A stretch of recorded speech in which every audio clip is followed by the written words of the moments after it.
సమకాలీన సామాజిక అంశాల మీద మనతో చర్చించడానికి సిద్ధంగా ఉన్నారు ప్రముఖ పొలిటికల్ అనలిస్ట్ కేఎస్ ప్రసాద్ గారు. వారిని అడిగి మరిన్ని విషయాలు తెలుసుకుందాం. ప్రసాద్ గారు నమస్కారం అండి. ప్రసాద్ గారు, సూటి ప్రశ్న. తెనాలిలో జగన్ పర్యటన, ఈ నేపథ్యంలో జగన్ ఏదైతే అనుకుని ఆ టూర్ని ప్లాన్ చేశారో ఆ హైప్ క్రియేట్ అయ్యిందా?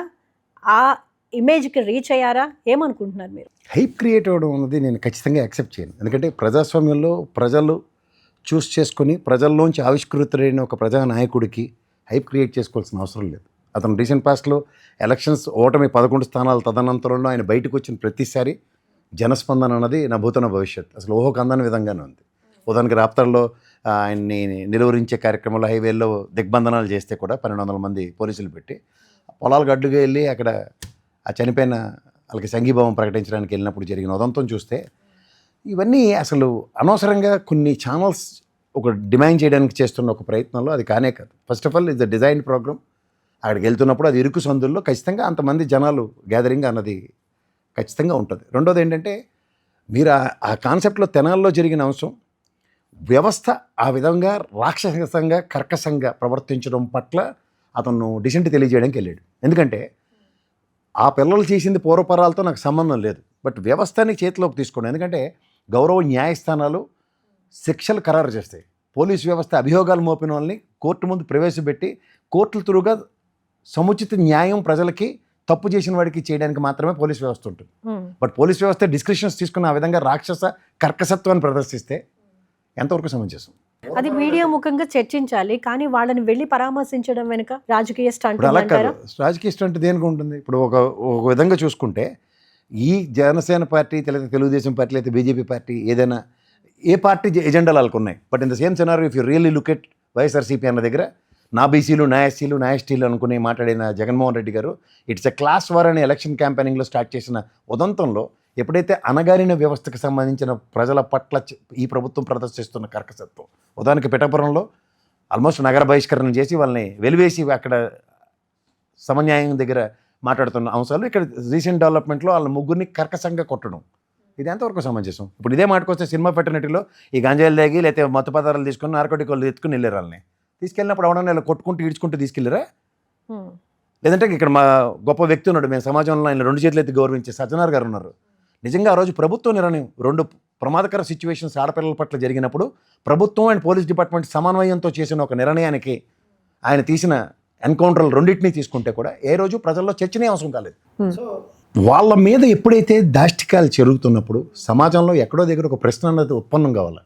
ఎందుకంటే నిన్న దాన్ని ఎంత స్ట్రాటజికల్గా ఆయన ఫుడ్ డౌన్ చేసి చెప్పాడు. ఇదే చంద్రబాబు గారి మీద 24 కేసులు ఉన్నప్పుడు ఇలాగ బయట పనిష్ చేసేవచ్చా? గల్ఫ్ దేశాల్లో కూడా ఆడపిల్లల పట్ల అనుచితంగా ప్రవర్తిస్తే తప్ప మిగిలిన వాటికి బహిరంగ శిక్షలు అయితే లేవు. ఎక్కడి నుంచి ఏ రాజ్యాంగం ప్రకారం తీసుకొస్తున్నారు? ఇప్పుడు నేను అంటుంది నిజంగా వాళ్ళు చేసిన తప్పు గంజాయి అన్న దగ్గర ఇదే ప్రాతిపదిక మీద దేశం అంతా ఇలాగే ఉందనుకో, ఖచ్చితంగా what they did is right. అక్కడ జరిగిన పూర్వపరాలకి వెళ్తే ముగ్గురు వాళ్ళు ఎవరైతే ఒక ఫ్యామిలీలో అతను పాలిటెక్నిక్ చదివాడు, వాళ్ళ సిస్టర్ ఏమో ఇంజనీరింగ్ చదివింది, నిన్న జగన్మోహన్ రెడ్డి ఎస్టాబ్లిష్ చేసింది. రెండో అతను గౌరవ ప్రజాశక్తి పేపర్లో జర్నలిస్ట్గా పనిచేస్తున్న వాళ్ళ అబ్బాయి లా చదివినోడు.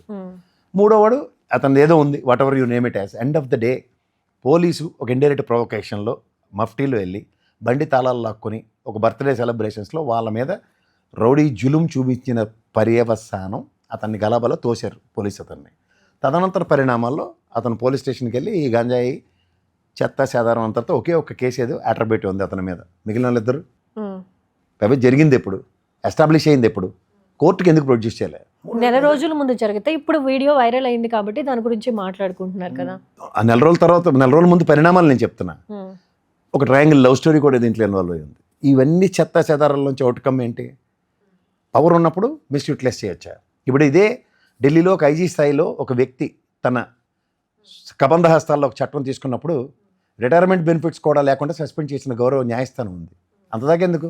అక్కడ మురళీ గారు ఉన్నారు, మొన్న ఐఏఎస్ ఆఫీసర్ గారు, మంచిర్యాల అనుకుంటాను ఆయన. ఒక ఎస్ఐ గారు రాంగ్ రూట్లో వస్తున్న ఒక అబ్బాయి మీద జులుం చూపించి అతను దుర్భాషలాడి ఇచ్చేసిన దగ్గర మురళీ గారు అతన్ని గౌరవ పోలీస్ స్టేషన్కి తీసుకెళ్ళి కలెక్టర్ స్థాయిలో ఆయన మీద కంప్లైంట్ ఇస్తే సస్పెన్షన్ గురైన ఎస్ఐ గారు ఉన్నారు.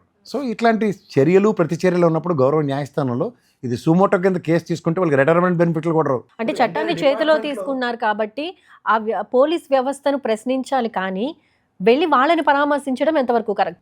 ఇప్పుడు ప్రజాబాహుళ్యంలో ఒక అపోజిషన్ స్టేటస్ ఉన్నవాడు చర్చనీయ అంశం చేయకపోతే మీరు నన్ను ఎందుకు ప్రశ్నిస్తారు, నేను ఎందుకు సమాధానం చెప్తాను?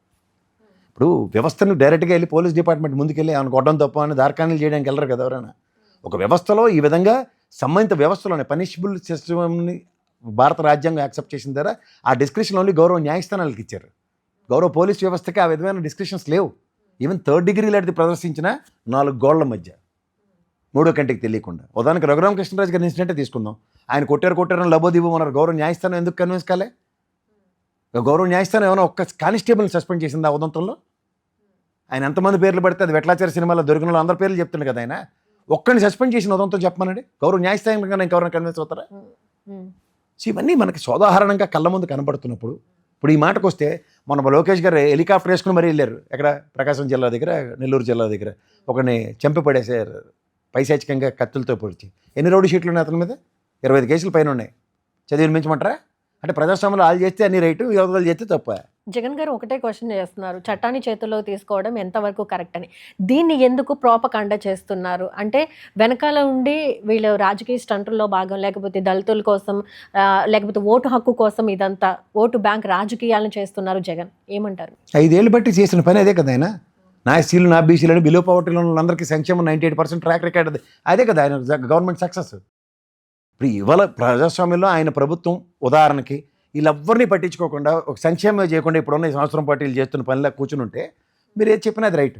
కానీ అది జరగలే కదా. 5 సంవత్సరాల పాటు ట్రాక్ రికార్డ్ 98% సంక్షేమ పథకం అందింది.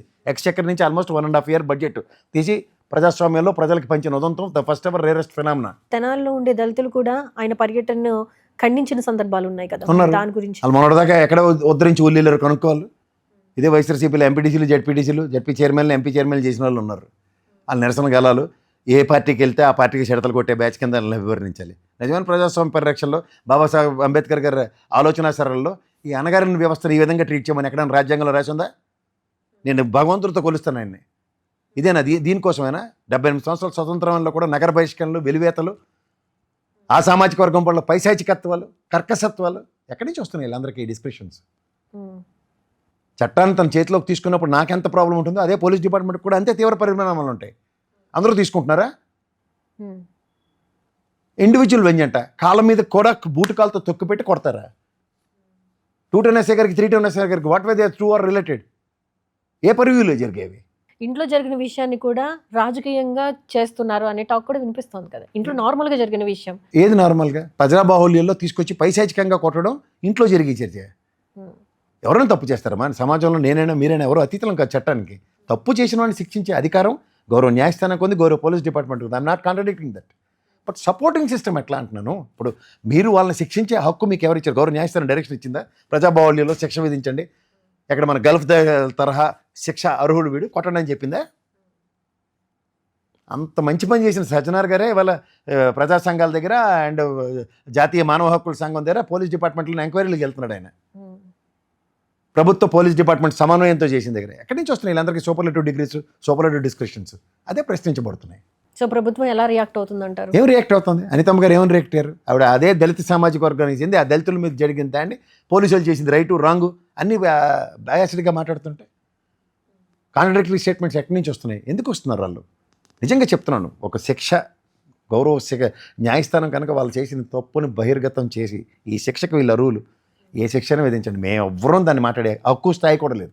బట్ ఇది ఎక్కడ? ఇది ఒక పైశాచికత్వం, కర్కసత్వం, రాక్షసత్వం ప్రజాబాహుళ్యంలో ఒక పోలీస్ వ్యవస్థలో తక్కువ స్థాయి సిఐ స్థాయిలో పనిచేస్తున్న ఇద్దరు చేసిన పైశాచికత్వానికి ఎంటైర్ పోలీస్ డిపార్ట్మెంట్ వాళ్ళు ఆక్షేపించబడుతుందంటే ఇదేనా రెడ్ బుక్ రాజ్యాంగం అన్ని దగ్గరికి ఇంటర్లింక్ చేసి ఇవే మాట్లాడుతుంటే? రెడ్ బుక్కి భయపడే జగన్ కొన్నిసార్లు వెనక్కి తగ్గుతారు. ఎవరికి భయం పడతాడమ్మా? ఇది ప్రజాస్వామ్యం. ఎవరెవరిని తాత్కాలికంగా ఏమైనా రాజకీయ వ్యవస్థల అశోకుడు మగధీరులాగా మొత్తం సినిమాలలో మొత్తం కాంకర్ చేసేసాను, తర్వాత చిరస్థాయి దాకా నేనే ముఖ్యమంత్రి లేదా నేనే ముఖ్యమంత్రి కొడుకున్న రాజ్యాంగాలు ఉన్నాయి ఎక్కడైనా? 5 సంవత్సరాల తర్వాత రాజోడు మంత్రివాడు తెలియని పరిస్థితుల్లో ఎవరి పరిధిలో ఎవరు ఎలా ఉండాలో అన్నది విధానాలు తర్కాణమైన తర్వాత రాజ్యాంగం పరంగా ఏం పని చేస్తున్నారు వీళ్ళు?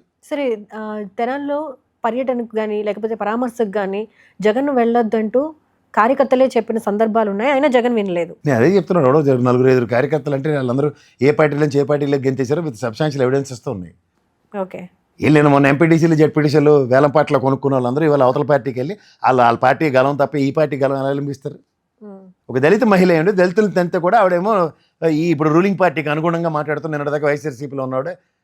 Watts our capacity and what's our loyalty to their at least their community. ఫైనల్గా ఒక విషయం చెప్పండి, ఈ పర్యటన లేకపోతే ఈ పరామర్శలు పార్టీకి ఎంతవరకు బలం చేకూర్చాయని మీరు అనుకుంటున్నారు? పార్టీకి బలం ఏంటమ్మా? ఇప్పుడు సమాజంలో కొన్ని, ఎందుకంటే వెనకాల ఉంది దళితుల కోసము లేకపోతే ఓట్ల కోసమే జగన్ ఇటువంటి పరామర్శలు చేశారు కాదమ్మా. ఇప్పుడు మన కుటుంబంలో ఎవరైనా మా కుటుంబంలో ఎవరు చనిపోతాడు, నేను వెళ్ళి వాళ్ళని పరామర్శించి వస్తే నాకు ఏమైనా గెయిన్ అవుతుందని వెళ్ళి పరామర్శిస్తామా? బాధ్యత అది. ఒక మనిషి కష్టంలో ఉన్నప్పుడు మన వంతు భోజనం ఇవ్వడం అనేది మన బాధ్యత. తప్పు మీద మాట్లాడడం వేరు, పరామర్శించడానికంటే ఆల్రెడీ ఆ నేర ప్రవృత్తి కలిగిన వాళ్ళని పరామర్శించడం వేరు కదా. వెనకాల నేనున్నాను, మీకేం పర్లేదు, నేను అండగా ఉంటానని చెప్పడం తప్పు కదా అని అంటున్నాను. అదేం చెప్పలేదు కదా అతను ఏం చెప్పాడు? వాళ్ళు ఏం చేశారో నాకు దానికి సంబంధం లేదు. బట్ సిచ్యువేషన్ ఈజ్ అబ్సల్యూట్లీ, చట్టాన్ని చేతిలోకి తీసుకోవడం విపరీతమైన చర్య, దాన్ని ఖండించడానికి నేను వచ్చాను. చట్టపరంగా వాళ్ళు ఇంకా ప్రూవ్ కాంతే హౌ యూ ట్యాగ్ ఎలా వేస్తారు? ఏడ తెనాలి ఏమైనా చుట్టుపక్కల ఏమైనా అరణ్య ప్రాంతాలు ఏమైనా ఉన్నాయా అక్కడి నుంచి గంజాయి స్మగ్లింగ్ చేసుకోవడానికి? ఎందుకంటే జగన్ గారి హయాంలోనే వీళ్ళ మీద 7-8 కేసులు దాకా నమోదైనాయి అని ఈ టాగుని తెలమా ఒక కేసు ఉన్నదో లేదో చూడమనండి ఒకసారి. ఛార్జ్ షీట్ దాఖలైందని కూడా వస్తున్నాయి వార్తలు. 3 ఒకడి మీద ఒకే ఒక కేసు పెట్టుంది. If really going to the details. So ఓవరాల్గా జగన్ చేసిన క్వశ్చన్ ఏదైతే ఉందో, అంటే చట్టాన్ని చేతుల్లోకి తీసుకుంటారా, దీని మీద ఒక క్లారిటీ అయితే మాకు కావాలి. అదే చెప్తున్నాను, చట్టంలో ఉన్న వ్యక్తులు చట్టానికి లోబడి ఉన్నంతకాలం గుప్పిడి మూసినట్టే. గుప్పిడి ధరిస్తే ప్రజాబాహుళ్యంలో అది చర్చనీయాంశాలు అవుతాయి. It leads to something. ఇది సుమోటో కింద గౌరవ న్యాయస్థానం రేపు 12వ తారీఖు వెకేషన్ అయిన తర్వాత ఓపెన్ అవుతుంది. Just face the consequences. It's not so easy. So దీన్ని ఖచ్చితంగా ముందుకు తీసుకెళ్తారా జగన్? ఆబ్వియస్లీ నేనే అక్కర్లేదమ్మా, నువ్వైనా నేనైనా కూడా దాని మీద సుమోటో కింద గౌరవ న్యాయస్థానాన్ని ప్రొవోక్ చేయొచ్చు. It is the incident which was occurred. కానీ చాలామంది ఆయన వేస్తున్న క్వశ్చన్ తీసి పక్కన పెట్టి ఏదైతే స్మగ్లింగ్ చేస్తున్నారో, గంజాయి స్మగ్లింగ్ చేస్తున్నారో, వీళ్ళకి జగన్ ఎంతవరకు వెనకాల నుండి నడిపిస్తారు, లేకపోతే వెనకాల నుండి సపోర్ట్ చేస్తారు, అది ఎంతవరకు కరెక్ట్ అనే మాటలే ఎక్కువగా వినిపిస్తాయి. అదే చెప్తున్నాను. వెనకటికి ఒక బాపనాడికి మేకనిచ్చారట రాజుగారు. అరే బాబు నువ్వు పాలు బెతుక్కుని దాగి మంచి ప్రవచనాలు చెప్తున్నావు కదా బతుకని. అడిగి వచ్చింది నుంచో 10 మంది వెనకాల చేరి నీకు ఏట్రా కుక్కను ఎత్తుకుని వెళ్తున్నావు, కుక్కను ఎత్తుకెళ్తున్నావు అంటే లాస్ట్కి మేకని కుక్క అనుకుని వదిలేశాడు. ఎందుకంటే 10 మంది చెప్తున్నారు అని. ఏమైంది? నష్టపోయేవాడు.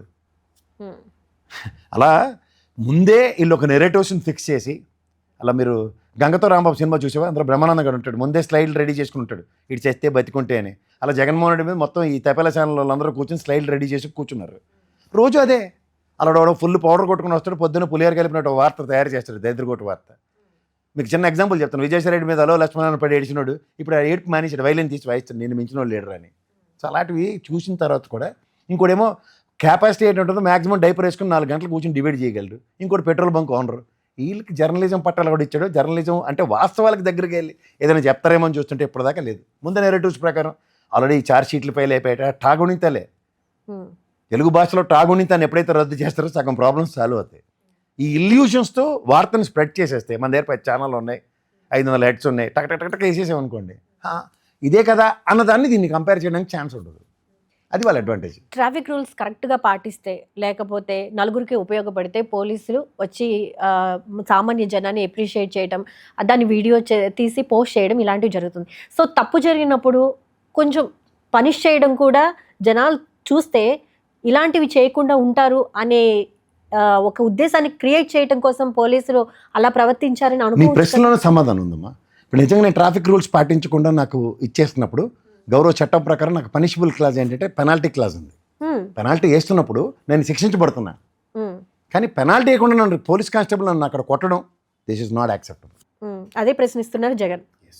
ఓకే, దాన్ని అర్థం చేసుకోవాలి కానీ దీన్ని రాజకీయం చేయకూడదు అంటారు. రాజకీయం చేస్తే మీ కర్మ ఎవడ కర్మకు ఎవడ బాధ్యుడు.